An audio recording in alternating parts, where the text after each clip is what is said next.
Breaking news Hyderabad వారాసిగూడలో జరిగిన పవిత్ర హత్య case నిందితుడు ఉమాశంకర్ ఇంతవరకు పోలీసులకు దొరకలేదు.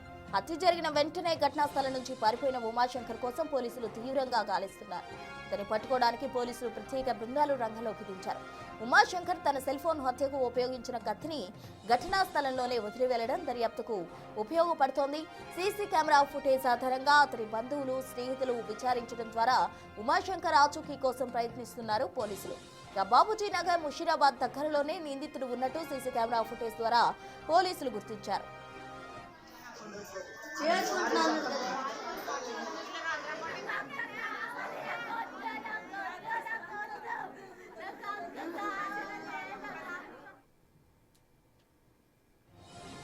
పవిత్ర ఉమాశంకర్లకు వచ్చే సంక్రాంతికి వివాహం జరగాల్సి ఉంది. అయితే పవిత్రకు మేనభావ అయిన ఉమాశంకర్కు తాగే అలవాటుంది. అలాగే తాను చెప్పినా వినకుండా తన తల్లిదండ్రులతో కలిసి పవిత్ర విజయవాడకు వెళ్లిందని ఉమాశంకర్ కోపంగా ఉన్నట్టు తెలుస్తోంది. ఆ విషయమై వారిద్దరి మధ్య గొడవ జరగా పెళ్లికి ముందే కంట్రోల్ చేయడానికి ప్రయత్నిస్తామంటూ ఉమాశంకర్ పై పవిత్ర కోప్పడ్డట్టు తెలుస్తోంది. పెళ్లికి నిరాకరించడంతో పవిత్రను ఉమాశంకర్ హత్య చేసినట్టు పోలీసులు అనుమానిస్తున్నారు.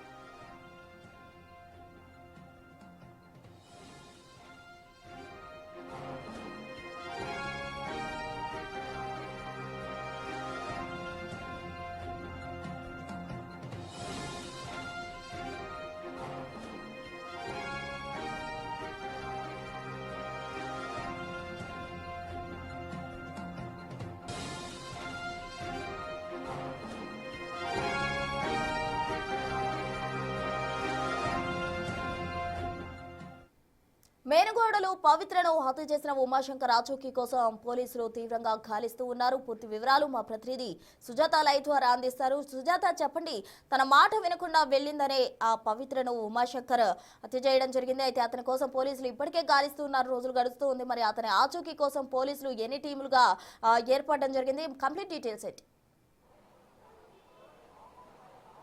ప్రస్తుత వారాసిగూడలో పవిత్రని అత్యంత కిరాతకంగా వరుసకి మేనబావ అయ్యేటువంటి ఉమాశంకర్ హతమార్చినటువంటి ఘటనలో పోలీసులు కేసుని దర్యాప్తు చేస్తున్నారు. 8 బృందాలుగా ఏర్పడి నిందితుడి కోసం గాలింపు చర్యలను చేపడుతున్నామని చెప్తున్నారు. అయితే తను అటు వారాసిగూడ నుంచి తను బాపూజీ నగర్ అదేవిధంగా ముషీరాబాద్ వైపు వెళ్ళినట్లుగా అటు సీసీ కెమెరాల ఆధారంగా ఐడెంటిఫై చేశాము అని పోలీసులు చెప్తున్నారు. దాంతోపాటు వాళ్ళ కుటుంబ సభ్యులు, అంటే అమ్మా నాన్నని చిన్నప్పుడే ఉమాశంకర్ కోల్పోయాడు, తన అక్కని కూడా పిలిపించి పోలీసులు తన స్టేట్మెంట్ని రికార్డ్ చేసినట్లు తెలుస్తుంది. అయితే ప్రధానంగా ఉమాశంకర్ పవిత్రని హతమార్చడానికి కారణము తన తల్లిదండ్రులు చెప్తున్న వర్షన్ కావచ్చు, అదేవిధంగా బంధువులు చెప్తున్నటువంటి వర్షను.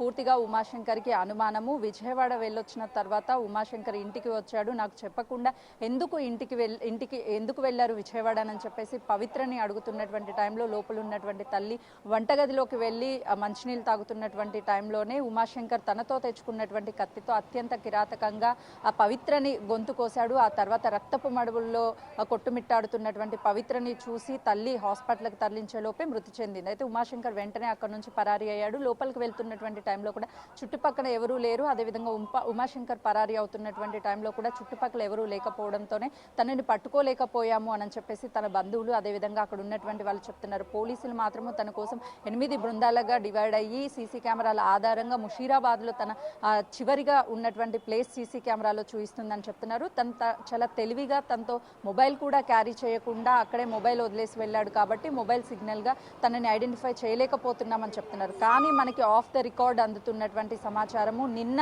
ఉమాశంకర్ అక్కని పిలిపించి పోలీస్ స్టేషన్కి మీ తమ్ముడు ఎక్కడ ఉన్నాడు చెప్పాలి అని చెప్పేసి తనని అడిగినటువంటి నేపథ్యంలో కొంతమేరకు తను నాకు తెలియదు అని చెప్పిన తర్వాత తన ఫ్రెండ్ సర్కిల్ ఆధారంగా ఉమాశంకర్ అడ్రస్ చెప్పినట్లుగా కూడా తెలుస్తుంది. ప్రస్తుతం ఇదే పోలీస్ స్టేషన్లో ఉమాశంకర్ పోలీస్ కస్టడీలో ఉన్నట్లు మనకి ఆఫ్ ద రికార్డ్ అందుతున్నటువంటి సమాచారం. కానీ పోలీసులు మాత్రం ఉమాశంకర్ ఇంకా దొరకలేదు, 8 బృందాలుగా మేము సర్చింగ్ చేస్తున్నాము, ముషీరాబాద్ వైపు మాత్రము తన చివరిగా ఉన్నటువంటి ప్లేస్ సీసీ కెమెరాల్లో చూపిస్తుందని మాత్రం పోలీసులు వర్షం చెప్తున్నారు. ప్రస్తుతం రైట్, థ్యాంక్ యూ సుజాత.